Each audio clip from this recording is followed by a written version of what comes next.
our new robot overlords, welcome to Category Media Type Podcast. Medium, audio name, Cafe Soul Podcast. That's an interesting way of opening the show. What do you mean, robot overlords? We lost, Eugene. We lost. Our human champion, Lee Sedol, was cut down in the prime of his career by the upstart AlphaGo. The new robot overmaster, AlphaGo, handed us our butts.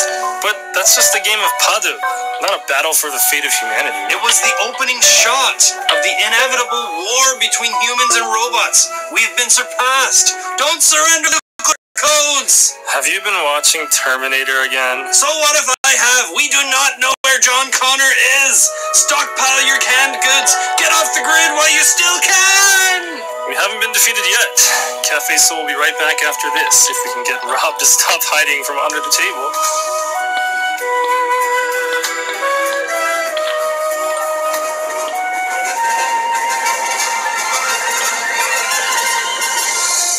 You're listening to the Cafe Soul Podcast, the best podcast in Korea.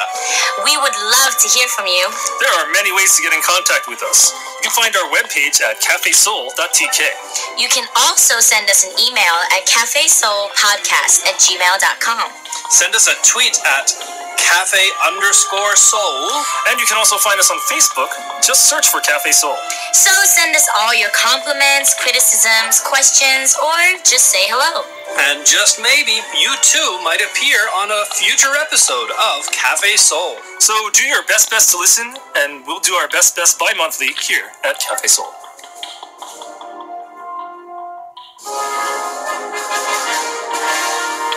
Is it safe yet? Yep, it's safe. No nuclear war here. Okay then. Coming up on Cafe Soul. News of the Weird is coming with Eugene. We've got a story from North Korea, a story from Indonesia, and one from South Korea. Then after that, we have Ask Rob and Eugene, and it's not a question about Go, but a question about the game Go Stop. Oh. Also, we have On the Pulse with me, and we're going to talk about AlphaGo's win against Lee Sedol in Paduk. And we have with us today a special guest, chess master Kevin.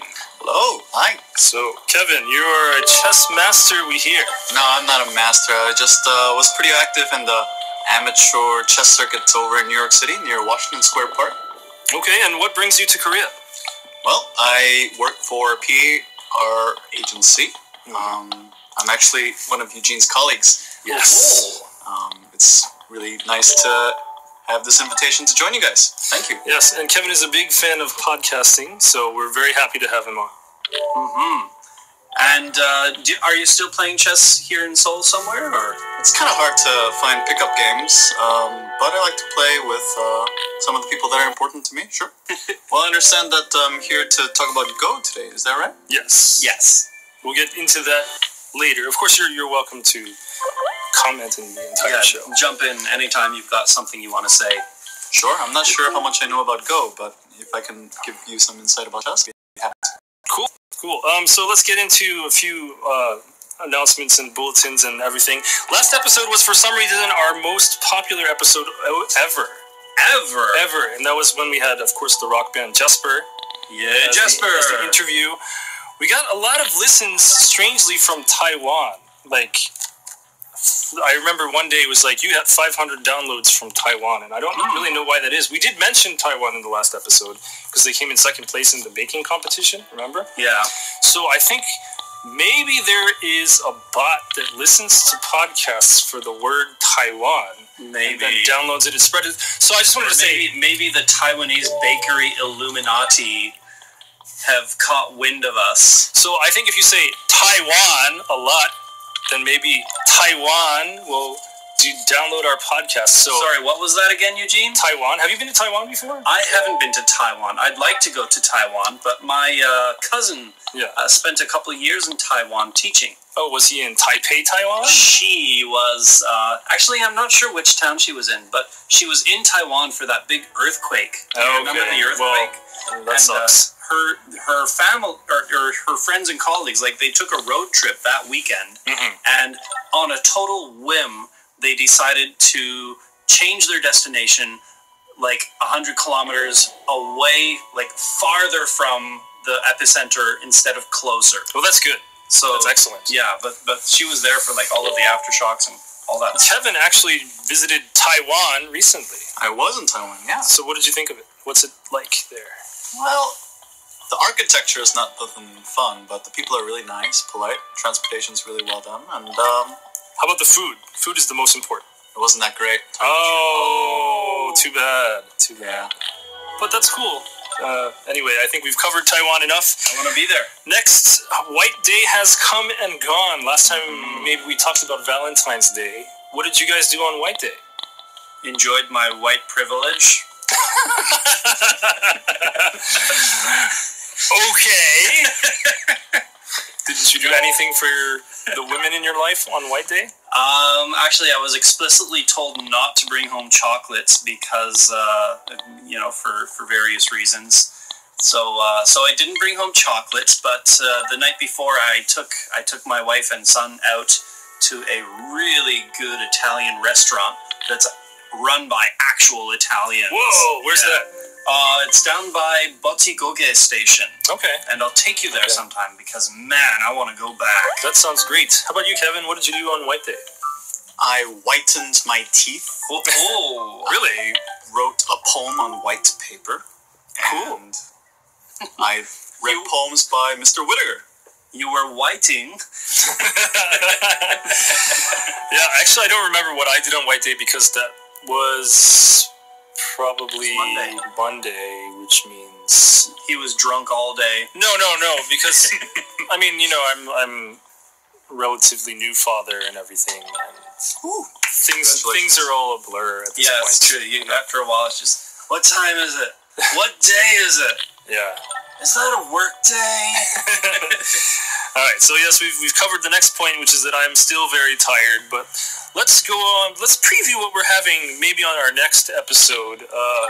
We've got a discussion about the baby box. The baby box. And I just wanted to advertise that because, a lot of people, they don't really understand the whole dynamics of the baby box. When you hear about it, it's like, oh, you're taking children who would otherwise be abandoned or something and bringing them into the fold, and that's great. At first flush, it sounds like a really great idea, but if you poke it a few times, right? And stay tuned. When you talk to a lot of adoptees, you realize that there's actually a lot of opposition to this, and then there's a lot more going on. That leads to different controversies because some people, it even goes into the pro-life, pro-choice thing. The UN Convention for the Rights of the Child has gotten involved, and So we will have either one or two guests for that. It should be pretty interesting. So I'm looking forward. Stay tuned for that. I'm also looking very forward to that. Finally, Michael Hurt is still interested in joining us, but stay tuned.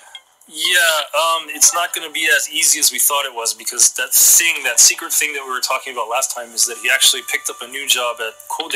Yay! Which is great, but that means now that he's working in Seoul, he's less available to meet us somehow. He has less free time. And actually, you could probably meet us at night, or we could go to him or something. We'll figure it out. But anyway, things being how they are. Now that you know how the sausage is made. Okay, that's something weird to say. No, because we're explaining how the show gets made, and I don't know if our listeners are particularly interested in that. So I thought you were talking about sausage parties again, because that would be weird. What's weird about sausage parties? Well, it's weird putting honey mustard on sausage. That's kind of weird. What else is weird? It's gross. News of the weird. Yes, that's very weird. Let's get into news of the weird. News of the weird. He always tries to make me say news of the weird, and then I always say other stuff instead. It's like a game we play. All right. It's our little dance. News of the weird for March 17th. So our first story comes out of the Korea Times. The title of it is, What If Kim Jong-un Loses 20 Kilograms? Now, the Korea Times put out an article with Kim Jong-un, and they have his picture. if you look at the next page there. They have his normal picture, and then they photoshopped him to what he would look like if he lost 20 kilograms. Was it the Korea Times that did this Photoshop, or was it somebody else and they were reporting on I think it was somebody else and that they were reporting. But, I mean, first of all, I'm just curious why they consider this news at all. And second, like, the things they were kind of saying. They have sometimes the stuff that gets on the website. Sure. It's, you know, what gets into the print version is sometimes better than what gets into the website. So this article starts with the digitally altered picture of strikingly handsome North Korean leader Kim Jong-un is making the rounds in social media, entertaining people for its contrast with the normally chubby and double-chinned real face of the dear leader. So, what do you think they're doing this for? Are they trying to poke fun at Kim Jong-un and saying that he's ugly, or are they trying to give him a compliment? What do you think? What do you think? What do either of you think? As Photoshop goes, I've seen much more insulting stuff, I'll say that. I think he looks like a stud. I mean, I would put him in a sogeting with one of my colleagues. He's right up there. He's given Justin Trudeau a run for his money as far as yummiest world leaders go. Yeah, he's pretty handsome. You could put him in like Prime Minister of Finland, or one of those is like this really beautiful. It's one of those. lady. It's one of those K-pop groups at the moment. EXO maybe. But he's actually Kim Jong Un. He's like 30 something, so it'd more be like, you know, like one of the older ones, like Tongbang Shingi or something. See, that's what I'm wondering about though, because when they do Photoshop on it, they're making him probably look better than he actually would had he lost probably more 20 kilograms than it actually is. Yeah. How do you think he would go about losing 20 kilograms though? I mean, because working so hard for his people, of course. Right. No, it just beyond all of this, like we were saying before, like the Korea Times should focus on things that are more important than this. Is basically like recycling. You find on BuzzFeed. It's recycling a social media story. You can do better than that. It posits questions like, would the rogue state receive less international condemnation if the leader looked more handsome? Probably not. That sounds like nodding to me. Would North Korean people struck by chronic poverty take some sort of emotional comfort knowing that their leader is irresistibly charming? I'm sorry. No, when you're starving, I don't think you care what your leader looks like. You don't care. Although the fact that, you know, having an overweight leader when you're starving is just twisting the knife a little worse. Interesting thing, when in the Photoshop, it looks like they didn't decrease the size of his hands or his arms. He's still got chubby hands. So they just got rid of like the weight from his face, and he still has the same size arms. So if you were to take his clothes off, he looks like he should be kind of weird, like swimming in that jacket he's wearing. You know what? That's kind of weird, though. I mean, because plastic surgery is such a prevalent trope here in South Korea. Right. Maybe it's a weird kind of putting our twisted view of our modern sense of humanity to a leader that has been estranged from the rest of the world. That's possible. That is weird. They also. You know what else is weird? What? Okay. No, if you look at the picture, though, it looks like they altered his hairstyle a little bit. I think they did. They cleaned up his hairstyle too. They want to give him more of a hairstyle that's kind of popular down here, like the 2-block cut, you know, with the artificial sideburn and everything, instead of what he has up there, which is. Yeah, they gave him a pop star haircut. They did. So interesting. They made his eyebrows a little prettier too. He's got like those typical. Well, not quite typical, but you know, there are a lot of Korean men who their eyebrows just kind of go halfway and then they sort of disperse. Yes, I know what you're talking about. You know what I'm talking about. Yes. But it looks like they gave him full eyebrows when they so they made him prettier. They didn't just slim him down. They gave him a nicer haircut and nicer eyebrows and took 20 years off of his life. Yeah. He looks like a high school student, honestly. Anyway, I think we've spent way more time on this one than I think you're right. Let's go on to the next story. This is from UnitedHumanist.com, where an Indonesian politician claims that eating instant noodles can make babies gay. So, he's the mayor of Tangerang City. Makes me think of Tangerang. Tangerang! Yeah. Oh, that came to my head too. He says babies can become gay by consuming instant noodles and milk formula. And his big thing is to create Indonesian children that are healthy, smart, and competitive. The most important thing is, from the beginning, to provide them with adequate nutrition, especially breastfeeding, which I suppose I agree with him. Breastfeeding is pretty good. But then he connects it to, I guess, his own pet social ill. Yes, he says instant meals and quick foods claim to have a negative impact on the child's development. So it's no wonder there are so many more LGBT people in this world when you give them processed food. Yeah, I think he just went off the deep end right there. Yeah, I'm not sure how that's really possible. Yeah. If you ask me.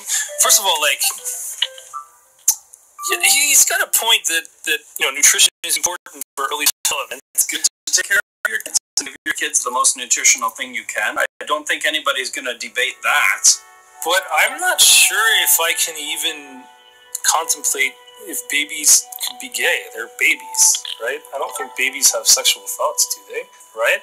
Kevin is smacking his forehead, and I would like to hear from him.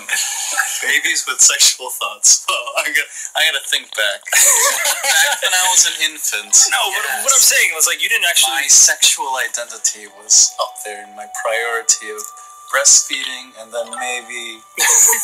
No, I mean... diaper change. I mean, that isn't to say that I don't think you're born gay or you're born straight, but still, like, that doesn't really even matter until you get closer to puberty, I would think, right? So, like, around age 2, 3, 4, that's when kids are starting to explore the idea of gender and there being different genders and stuff, like, that's the age where kids are, boys have a penis, girls have a vagina and stuff like that. Right.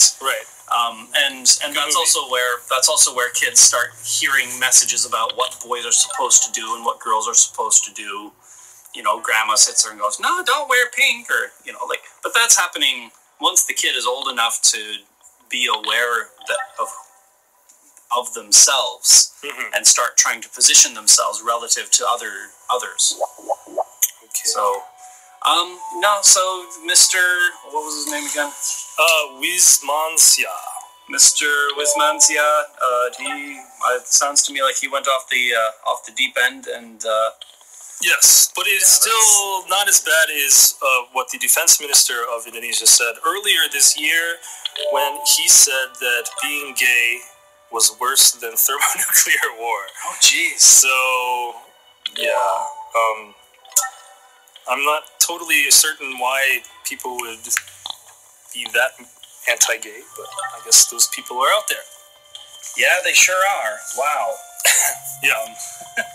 But I got nothing for that. Wow. I would say that probably instant ramen does not make you gay, because remember, there are no gays in Korea. And they love the instant ramen here. Right? Am I right? I love ramen. Yeah. Do you keep your ramen in a closet? I do, actually. I do. All right, let's move. That explains a lot. Let us...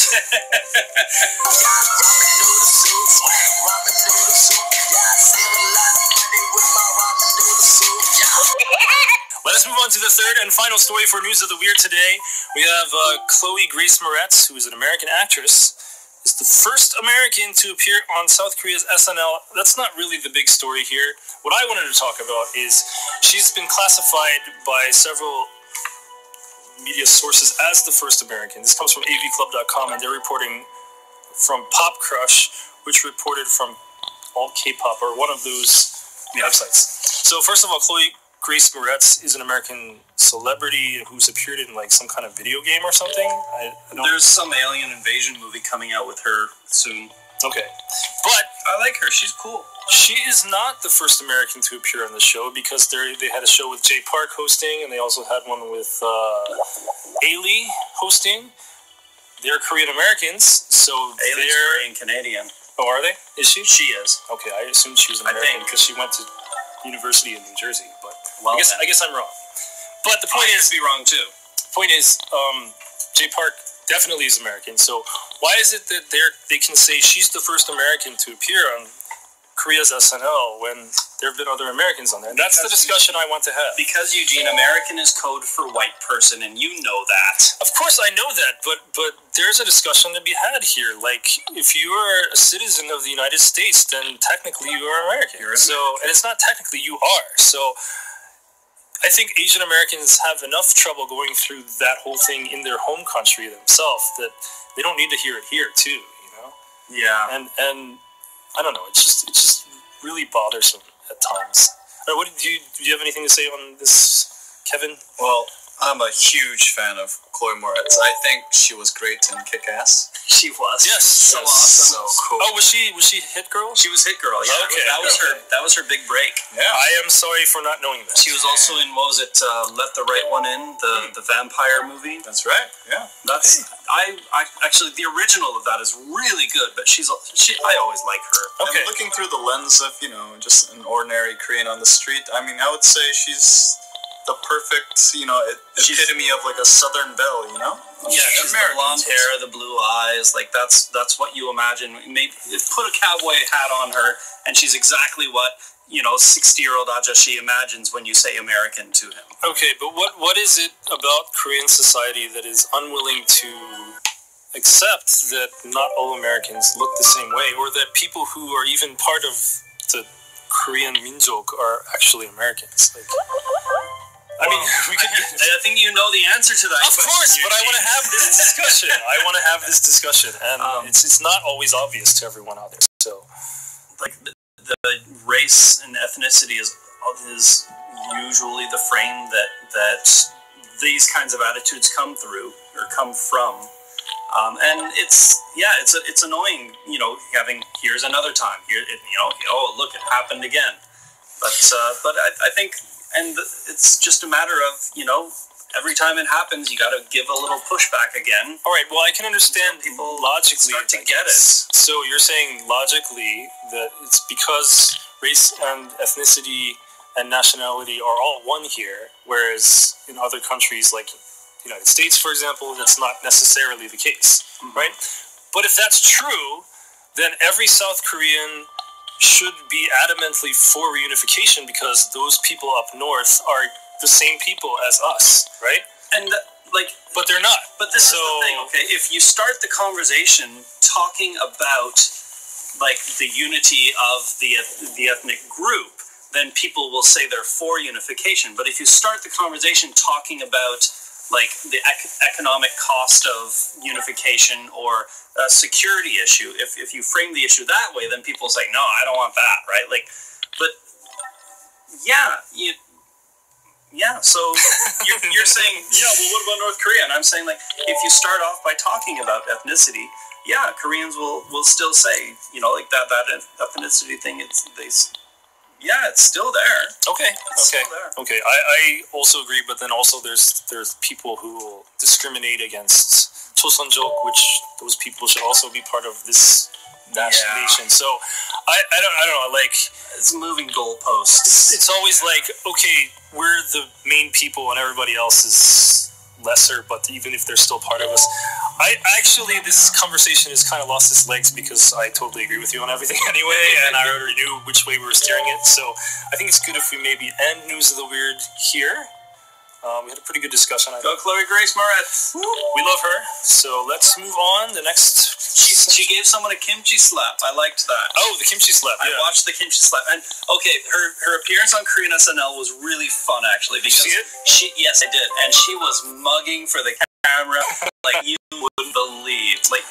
She was obviously having so much fun. She was just staring at the camera I'm sure that's on YouTube or something, so I'll be sure to put that in the show notes so you can totally watch it. Okay, so this has been News of the Weird.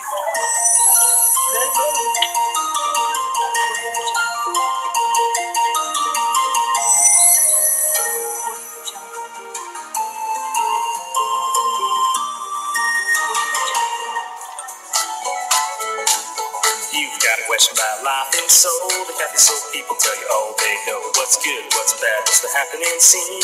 Ask Robin Eugene. Alright, this is Ask Robin Eugene. I still haven't changed that song yet. I keep blocking out Blossom's name with like beeps and other things. But hey, what are you gonna do? So robot squeal. So this time we'll say, ask Kevin, Robin, Eugene. Okay, here's the question. I'm a Korean American and I've just learned to play the game Ghost Stop with my friends.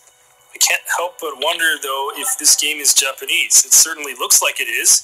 Do you have any insight on this? Pigwang Ajoshi. Good name there. So the Pigwang Ajoshi is actually the name of a card, and it's the guy with the umbrella. I don't know if you guys ever played Ghost Stop. I learned how to play it, but learning how to keep score was always a little too hard for me. So, like, I know how to, like, match the cards and stuff, but the finer points of strategy are all lost on me. And Rob, actually, his old business card was a Ghost Stop card. Yeah, I made a business card with my name on the back of a makeup mock. Do you know which card it was? I picked, like, 6 of them. Mm-hmm. 6 different ones. I actually picked the 6 that I just thought were the most visually attractive. But if I do it again, I'll pick like the 6 most powerful cards because everybody was just, they were always asking, oh, don't you have like a more powerful card? Don't you have a... Yeah, you picked one of the Sundagi cards, I guess, right? Yeah. The Guang cards are the most powerful. Yeah, they were all like, do you have a Guang can you give me your Guang card instead of the... Yeah. So. And do you have any experience with Ghost Stop, Kevin? I just learned real briefly. I don't know how to score either. All right, well, let's try to answer this. I just want to tell you about my greatest Ghost Stop hand ever. Oh, okay.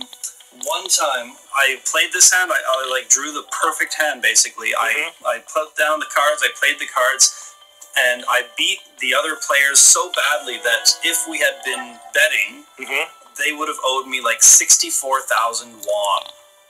What is... And that's playing with like 100 won coins. Oh my goodness. Yeah. Wow. Like we're talking crazy, like, you know, that's like this card doubles your score and this card triples your score and you collected all of these so you get, you know, like it was nuts, but it was the warm-up hand. So the money wasn't on the damn table yet. So for a correlation, if anybody out there plays spades, it would be like one hand getting 13 spades and the other, your partner getting absolute crap, so you double nil and 13. Yeah, exactly. It was like pulling a royal flush during the warm-up hand of your poker game. Right. Or getting 21 all the time, or anything like that. I've played Ghost Stop a few times, but they usually play it during the holidays. Like, you get the kids over there playing Yunori, and then the adults are gambling. No, the men are gambling with Ghost Stop while the women are washing dishes. Oh, that's like the gender role stereotype. That's the gender role stereotyped holiday. But it was going around with my wife's family. We were all playing Ghost Stop, and like it would go like card, my turn. And I'm like, and they're like, play that one. And then it goes card, my turn. I'm like, well, this one is for you. They would always pair me with one of the people who, you know, every time you deal, somebody decides to sit out. And so then whoever sat out would pair with me and to make sure the game flows. Well, okay, so we've all had experiences with Ghost Stop. Let's try to answer this guy's question. Is the game Japanese? My answer is yes and no. Yes and no. So, yes, in the sense that the game Hanafuda was introduced by the Japanese in Korea during the colonial era, and Hanafuda has all the same cards as Ghost Stop. However, there are slight differences. So, you might know in Ghost Stop, for example, there's a hand called Godori, which in Japanese means 5 birds. And the way you get Godori is to collect 5 birds. So you would think that, that comes clearly from Japanese.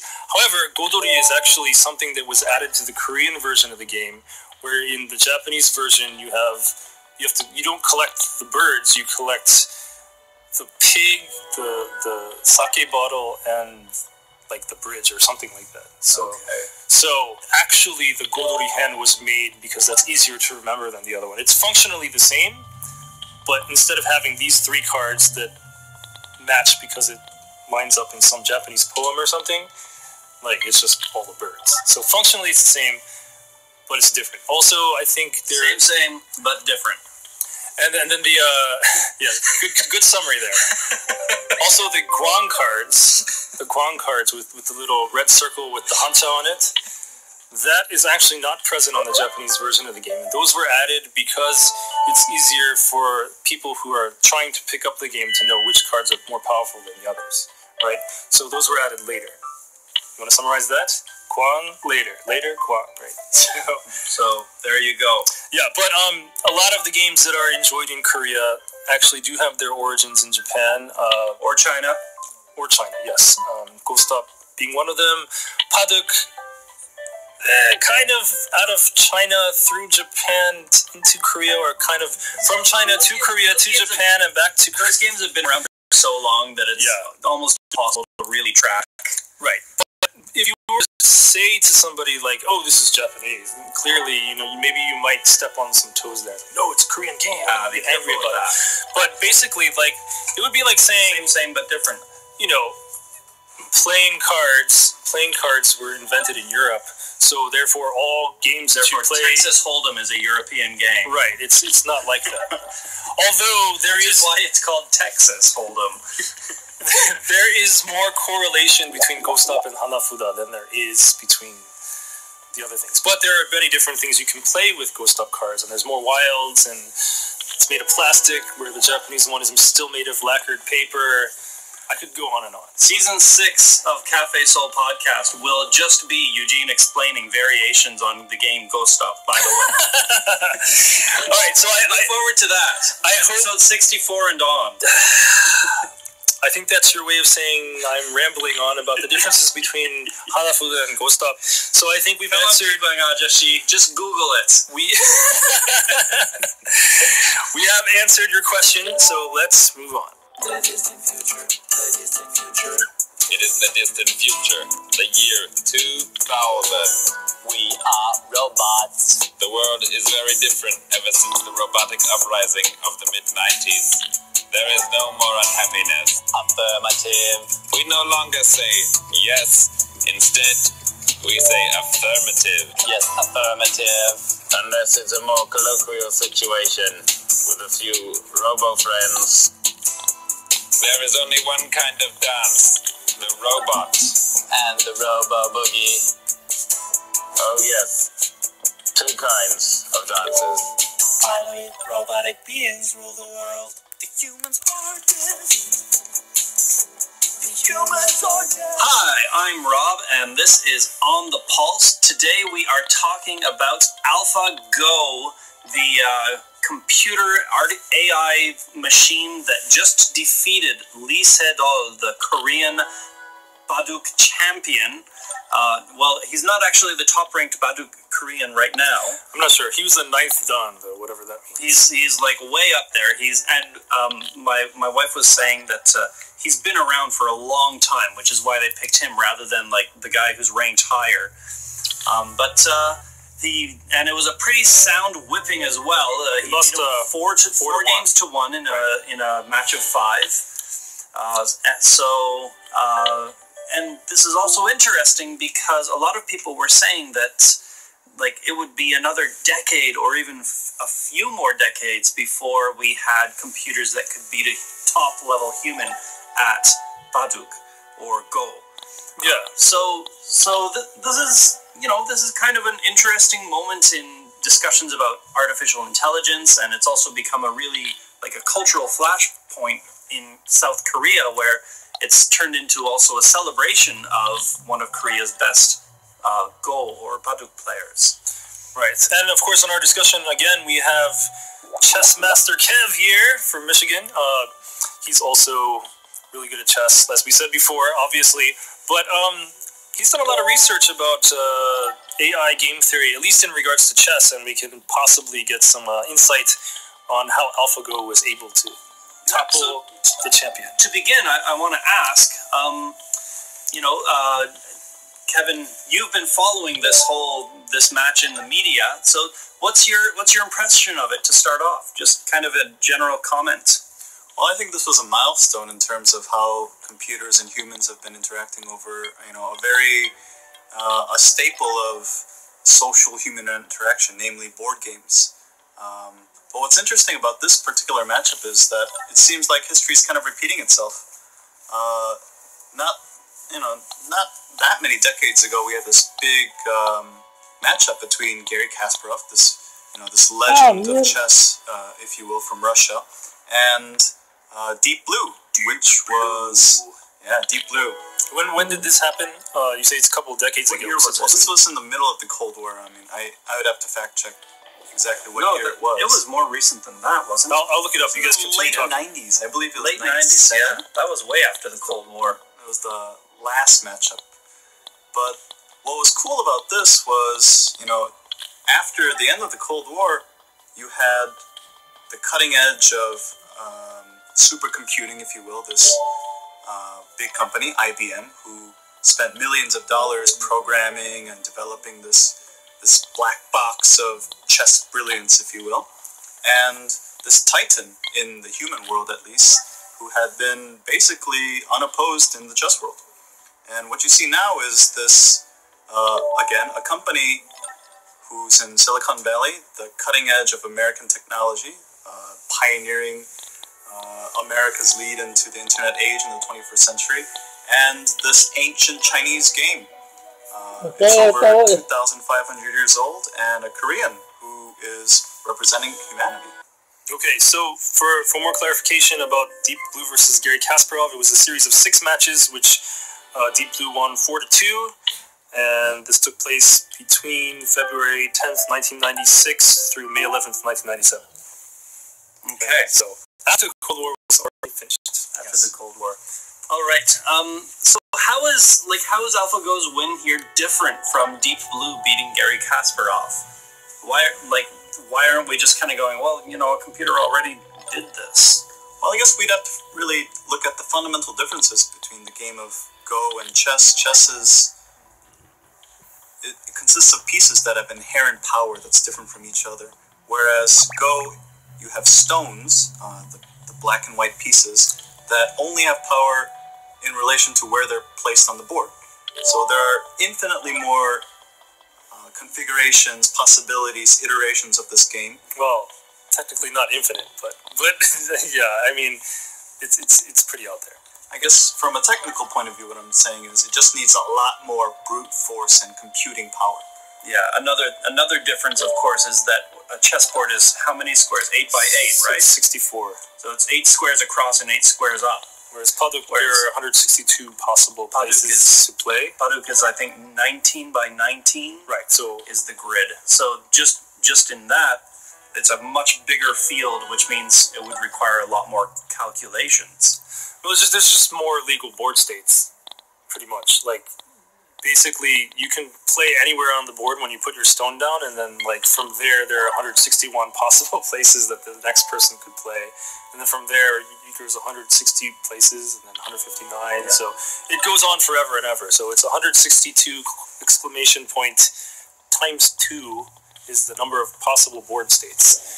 Which is something like, I think I was looking this up, I think the number of possible chess games is, I think, a 10 with 120 zeros behind it. Right. Which is more than the number of atoms in the universe. How do they calculate that? Estimated, I guess. Is the observable universe, perhaps? I don't know. But a number that's really, really big, but the number of possible Go games is a 10 with 190 zeros behind it. I heard somebody say that if every atom in the universe was a universe with all the atoms in the universe that we can see now, then that would be still not enough to hold the number of Go. So, you know what I mean? It's a different magnitude. Aside from the probabilities and the statistics of it, I think just putting into more context about what the dynamics of this particular matchup is that back then in the 90s, I mean, the internet was still developing. Yeah, but that's true. Here, when I say that Isidore, as a Korean American, I'd say that, with a certain sense of pride, when you have over, 200 million people logging in and live streaming this match. Yeah. And when you have a company as important as Google, in today's day and age, I think there was a tremendous amount of pressure. And I think he was very brave, and I think he really carried the mantle of humanity, so to speak. Yeah, let's talk about Lee Sedol for a little bit. Eugene, you have anything to add about him? Well, I'm just wondering, when Kevin said he's brave, I don't really I guess he's putting his reputation on the line. Is that you don't want to be the first person to. Well, he wasn't the first person. I'm surely AlphaGo defeated. I get beat by my Baduk computer game all the time. Okay, but I guess he would be the highest ranked champion to lose to AlphaGo, right? I don't know very much about Isidore himself, but this is the first time I've really even seen any coverage in Western media about this game. Like, I don't remember them ever talking about it. So, it's a pretty huge thing. And it's an unprecedented amount of attention for a game of Baduk, especially outside of Asia. But what I would say is that Lee Sedol has carried that with a huge amount of grace. Okay. And I think that's been one of the really strong impressions that I've had through this whole thing, is that he has been a really just gracious, gentle, exemplary human being holding up his end of this match. And also, I don't think it's a shame to lose to a computer. I mean, like, computers are designed to be much more powerful than the human brain at crunching numbers, right? So, obviously, like, it has a slight advantage. Kevin's making faces. I want to hear what he has got to say. Well, when it comes to a game of chess, something that I'm, well versed in, I suppose. You look at your opponent, and it's a matter of intimidation, a certain amount of risk taking. You have to gauge what kind of environment you're playing in, what the stakes are, whether it's your honor, whether it's someone you're trying to impress, whether it's money on the table. But in this case, I think Isidore, he was really trying to give Google a chance to execute a PR campaign to a certain extent, and it kind of backfired him, I think. And I feel a certain amount of... It backfired for Google? No, it backfired for Isidore, is what I'm saying. Perhaps. I think a lot of people were thinking that he would probably win the series of matches, and what happened is, I think, what the public saw at least, is a computer that learned on the fly really quickly, and Isidore kind of being put on the back foot and being surprised at the level of skill, audacity, if you will, and brilliance, beauty even, and that was kind of cool to watch. Yeah, that's a nice thing. Like, that's one interesting thing about a person playing against a computer, is that interaction, that face-to-face, staring your opponent down thing, is all of that is out the window, and that's something that Isidore and every Go champion has been living with their entire careers. But I also think you did bring up the point that it's a huge PR campaign for Google. Like, it's also a pretty huge campaign for PR points for the game of Go itself. I think that throughout the world now, there are going to be people who are like, oh, let's try that game, let's try to play it together. I've been hearing in reports that that's happened, that there's been a huge spike in interest. I can see hipsters in New York City, instead of playing chess in the park, they're going to be playing Go or Paduk, Yeah. But I think what's been also a really interesting point is the humanity that's been injected into this game. Something that has been seen historically as kind of a Zen game. Mm-hmm. Something that people play next to a pond filled with koi, wearing robes, drinking green tea. No, now this is... here, I'll bring up this interesting point. Just yesterday in the 중앙일보, the most widely published newspaper here in Korea, there was, in the front page, a picture of Isidore eating ice cream with his baby daughter.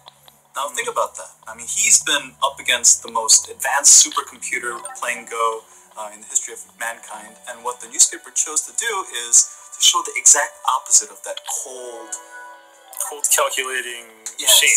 That's right. He's sharing an intimate moment with his daughter, and I think AlphaGo will never do anything like that. Never, no. And what the Korean newspaper, I think, is trying to draw attention to is that the game is more about how we play the game, not necessarily who won or who lost. Yeah, and that's another, like the concept of being a good sport, the concept of fair competition and stuff like that. Like, that's totally beyond a computer's comprehension.